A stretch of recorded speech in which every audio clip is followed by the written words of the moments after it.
क्या इंसान पहले बंदर था? क्या डार्विन ने वाकया ही यह कहा था कि इंसान बंदर से इवॉल्व होकर इंसान बना, या ये सब उस पर इल्ज़ाम है?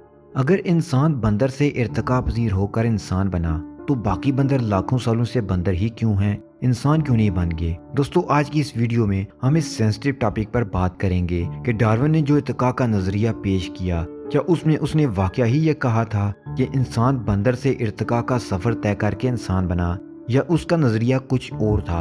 हम डार्विन की थ्योरी के मुताबिक ये भी जानेंगे कि इर्तिका होता क्या है, उसकी डिफरेंट स्टेजेस क्या है, और किसी एक चीज़ को दूसरी चीज़ में इवॉल्व होने में कितना टाइम लगता है। जैसा कि आपने अक्सर सुना होगा कि करोड़ों साल पहले जो डायनासोर दुनिया में पाए जाते थे, वो इवॉल्व करके परिंदे बन गए। हमारे जहन में इस तरह के बहुत से सवालात जन्म लेते हैं। आज की वीडियो में हम देखेंगे कि डार्विन इन सब सवालात के जवाब कैसे देता है। 19वीं सदी ईस्वी से पहले ये नज़रिया एक गुमनाम सा नज़रिया था।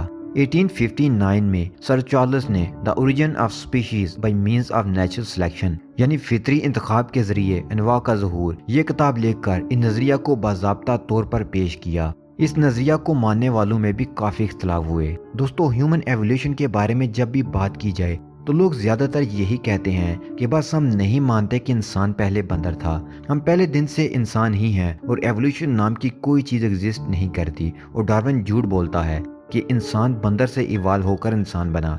लेकिन दोस्तों, आपको ये सुनकर हैरत होगी कि डार्विन ने ये कभी भी नहीं कहा था कि इंसान बंदर से इवॉल्व होकर इंसान बना। ये डार्विन पर महज इल्जाम है। प्रॉब्लम यह है कि हम स्टडी रिसर्च से कोसों दूर रहते हैं।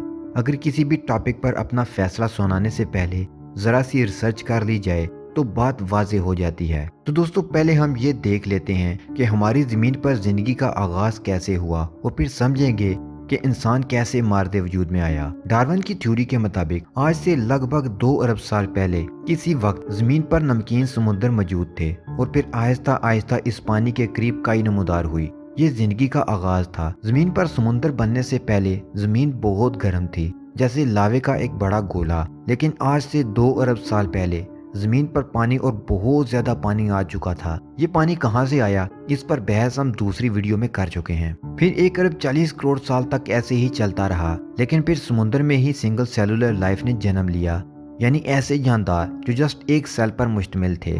फिर इस सिंगल सेलुलर लाइफ में एवोल्यूशन शुरू हुई, लेकिन उसे भी 3 करोड़ साल का लंबा अरसा लगा। 3 सेलुलर लाइफ और स्पंज पैदा हुए। अब एवोल्यूशन का प्रोसेस पहले से तेज होने लगा, और मजीद 12 करोड़ साल के बाद, यानी आज से 45 करोड़ साल कबल, जमीन पर बगैर पत्तों के दरख्त वजूद में आ चुके थे। और समुद्र में 3 सेलुलर लाइफ की एवोल्यूशन ने ऐसे एनिमल बनाए जिनके अंदर स्पाइनल कॉर्ड नहीं थे। अब हम 5 करोड़ साल आगे बढ़ते हैं और देखते हैं कि 40 करोड़ साल पहले स्पाइनल कॉर्ड के बगैर एनिमल्स में स्पाइनल कॉर्ड आ चुकी है, जिससे मछलियां पैदा हुई और जमीन पर कनखजूरे टाइप के एनिमल्स चलने लगे। फिर 10 करोड़ साल आगे के वक्त में हम जाकर देखते हैं कि अजीब और गरीब दिखने वाले बड़े बड़े एनिमल्स जमीन पर इवॉल्व हो चुके हैं, जो कि दलदली जमीन पर रहा करते थे। ये जानवर इतने बड़े थे कि इनका वजन 35 टन तक था। फिर आज से 17 करोड़ साल पहले के वक्त में जमीन पर बंदर की तरह नजर आने वाले जानवर ड्रायोपैथिक्स, जिसकी दुम नहीं थी, उसने बिलाकर जमीन पर सीधा होकर चलना शुरू कर दिया। इस जानवर के फॉसिल्स अफ्रीका, इंडिया और यूरोप के काफी इलाकों से मिल चुके हैं। ये वही बदनुमा जानवर था जिसके बारे में कहा जाता है कि ये इंसान का जद्दे आला है, यानी इंसान का इर्तिका इसी से हुआ। बल्कि इंसान ही नहीं, बंदरों का बाप भी यही है।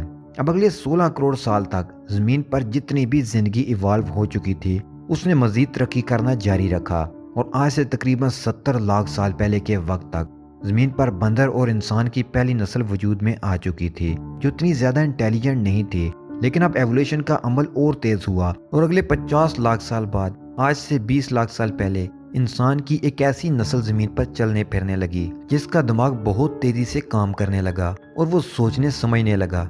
इस इंसान ने हथियारों का इस्तेमाल भी शुरू किया, और उसका सबसे पहला हथियार पत्थर था। अगले 2 लाख साल बाद का इंसान रहने के लिए गारों का इस्तेमाल करने लगा। दोस्तों, डार्विन ने इंसान और बंदर को एक ही स्पीशीज करार दिया, क्योंकि सेंस और इंटेलिजेंस की टर्म्स में दोनों काफी सिमिलर हैं। इसकी वजह यह है कि समुद्र के किनारे से इंसान बनने के सफर के दौरान एक मरला ऐसा आता है जब एवोल्यूशन के प्रोसेस के दौरान एक ऐसा एनिमल बनता है جس کی بعد میں دو طرح کی ڈیفرنٹ ایولیوشنز ہوتی ہیں، ایک نسل بندر بنی تو دوسری انسان۔ تو ڈارون کی تھیوری کے اکارڈنگ بندر انسان کا کزن بردر ہے، لیکن لوگوں نے ڈارون کی اس تھیوری کو صحیح طرح سے سنے سمجھے بغیر یہ کہنا شروع کر دیا کہ ہاں انسان بندر سے بنا، اور کچھ تو اتنے آگے بڑھے کہ سفید فام انسانوں کو چمپینزیز کی اولاد اور سیاہ فام انسانوں کو گوریلوں کی اولاد قرار دے دیا، اور لمبے سرخ ہاتھوں والے انسان کو اوریگوٹین کی اولاد قرار دے دیا۔ ہسٹورینز نے تو ان انسانوں کو حضرت نوح کے 3 بیٹوں حام، سام اور یافت کی اولادیں قرار دیا، لیکن یہ حضرات انسان کو چمپینزیز، گوریلا اور اوریگوٹین کی اولادیں قرار دینے پر مصر ہیں، یہ ان کی خود کی مرضی ہے۔ چلیں اب ہم یہ تو جان چکے ہیں کہ انسان پہلے بندر نہیں تھا بلکہ یہ کزنز ہیں، جیسا کہ کیلے کا 60% ڈی این اے انسان کے ڈی این اے سے سملر ہے، اور مرغیاں اور بلیاں وغیرہ بھی انسان جیسا ڈی این اے رکھتی ہیں۔ اب ہم ڈارون کی تھیوری کے مطابق جاننے کی کوشش کریں گے کہ ایوولوشن ہونے کی آخر وجہ کیا ہے۔ دوستو، زمین پر سروائیو کرنا اتنا آسان نہیں ہے۔ زمین کا موسم، اس کے زمینی حالات اور خوراک کا حصول پلانٹ ارتھ کے جانداروں میں تبدیلیاں پیدا کرتا رہتا ہے۔ اگر پلانٹ ارتھ پر سروائیو کرنا ہے تو چینجز لانی ہی ہوں گی، یا یوں کہہ لیں کہ زمین کا ماحول خود طے کرے گا کہ کس جاندار میں کب اور کیا چینجز لانی ہے تاکہ وہ یہاں سروائیو کر سکیں۔ اس سارے پروسیس میں 5 چیزیں اہم ہیں جو ایوولوشن کا ریزن بنتے ہیں: struggle for existence, natural selection, adaptation, law of inheritance, neo Darwinism. Struggle for existence سے مراد زندگی کی بقا کے لیے جنگ ہے۔ اس جنگ میں صرف وہی جاندار زندہ رہ پاتے ہیں جو زیادہ مکمل اور پاورفل ہوں، اور ویک جاندار ختم ہو جاتے ہیں۔ نیچرل سلیکشن یعنی جو جاندار اپنے آپ کو ماحول کے مطابق چینج نہیں کر پاتے، نیچر انہیں ختم کر دیتی ہے، اور جو اپنے اندر چینجز لے آتے ہیں وہ سروائیو کر جاتے ہیں۔ اڈاپشن یعنی ماحول سے ہم آہنگی، اپنے آپ کو ماحول کے مطابق ڈھالنا۔ اس کو سمجھنے کے لیے میں بھیڑیے کی مثال دوں گا کہ بھیڑیا ایک کارنیورس یعنی میٹ ایٹنگ جانور ہے۔ اس کام کے لیے اس کے پاس تیز پنجے اور لمبے تیز دانت ہیں۔ اب اگر اسے بہت لمبے عرصے تک شکار نہ ملے تو اس کی 2 صورتیں: ایک تو وہ بھوک سے مر جائے گا، دوسرا یہ کہ وہ اپنی فوڈ چینج کر لے اور گوشت کے بجائے پلانٹس اور گراس کھانا شروع کر دے۔ اب سروائیول کے لیے اسے ایسا ہی کرنا پڑے گا۔ اب ہوگا یہ کہ لمبے عرصے تک ایسا کرنے پر اس کی آنے والی آئندہ نسلوں میں آہستہ آہستہ تبدیلیاں آنے لگیں گی، اور اس کے دانت اور پنجوں کے ناخن چھوٹے ہونا شروع ہو جائیں گے۔ اس کے ساتھ ساتھ اس کے باقی باڈی پارٹس اور آرگنز میں چینجز آنے لگیں گی، اور سبزی خور جانوروں جیسی کوالٹیز بننے لگیں گی، یعنی اس کا ڈائجسٹو سسٹم چینج ہونا شروع ہو جائے گا۔ باڈی میں بھی چینجز اسی حساب سے ہونے لگیں گی۔ لاکھوں کروڑوں سال بعد بھیڑیا کوئی اور ہی جانور بن جائے گا۔ اب ایسا ہو کہ بھیڑیوں کو فوڈ ملنے کا سنگل سولوشن یہی ہو کہ فوڈ ٹریز کے اوپر کلائم کر کے ہی ملے گا، تو اسے ٹری کے اوپر چڑھنا پڑے گا، ٹائم لگے گا، اور پھر آہستہ آہستہ اس کی باڈی میں ایسے پارٹس آنے لگیں گے جو اسے ٹری پر کلائم کرنے میں ہیلپ کر سکیں۔ لا آف انہیریٹنس، اس کا مطلب یہ ہے کہ سیکنڈ لا کی وجہ سے جو چینجز جانداروں کی باڈی میں آتی ہیں وہ آگے نسل در نسل ٹرانسفر ہوتی ہیں، اور اگلی نسل نئی تبدیلی کے ساتھ نئی نسل کو جنم دیتی ہے، اور اسی طرح یہ سلسلہ کروڑوں سال تک جاری رہتا ہے۔ اور جب ہم پہلی نسل اور تبدیل شدہ لاکھوں سال آگے کی نسل کو دیکھتے ہیں تو یہی معلوم ہوتا ہے کہ یہ دونوں بالکل ڈیفرنٹ نسلیں ہیں۔